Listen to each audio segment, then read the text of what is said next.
हाम्रो घरमा यो कहाँको कैदी आयो चोर चोर चोर के बोलेका हौ म भाडावाला चिनेन अब महिनै पछि भाडा दिने भए पो चिन्नु यस्तालाई के चिनेर अर्थ बल्ल आइयो दसैँबाट आइयो आइयो घरबेटी हो बल्ल आफ्नै घर आइयो जाम एकछिन तल पहिला भाडा दिने बल्ल घरभित्र छिर्ने त भाडा साडाको कुरो नगर्नु न बा तिमीलाई मैले यहाँ गाउँबाट काँक्रो लोकल काँक्रोले काक्रो होइन पहिला मलाई भाडा चाहियो भाडा भाडा भाडा त मैले गाउँबाट लिएर आउनुलाई थिएँ चरेसको थाल यहाँ झोलामै अटेन कि घरबेटी बा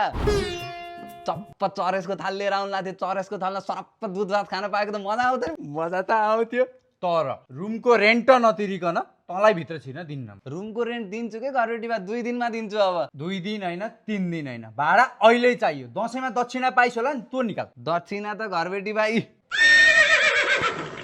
सधैँ घाटा हुने कुरा मात्र गर्छ कहिलेकाहीँ त फाइदा हुने कुरा नि गर्न फाइदै फाइदा छ नि घरबेटी बा अहिले अल्टिमा टेक तिहार 2.0 चलिरहेको छ त्यसमा 35,999 पर्ने पार्टी स्पिकर जम्मा 18,999 मा पाइन्छ त्यसमा पनि अल्टिमा इयरबड्स 211 फ्रीमा पाइन्छ त्यो चाहिँ मलाई दिनु है घरबेटी बा हुँदैन त्यो मेरो नातिनीलाई चाहिएन अझ त्यति मात्र कहाँ हो र सबै अल्टिमाको प्रोडक्टमा 60% अफ चलिरहेको छ अनि यो अल्टिमाको सामान किन्न जाने चाहिँ कहाँ अल्टिमाको आफ्नै स्टोर वेबसाइट छ त्यहाँबाट लेख्दा पनि भयो अनि दराजबाट अर्डर गर्न पनि मिल्छ अझ अल्टिमालाई फलो गर्नु भने त यस्ता अफर त कति आउँदैन ल म चाहिँ गएँ घरबेटी बा अहिले बाबु कहाँ जाने भाडा नतिरी त म जान दिन्न भाडा कहाँ गयो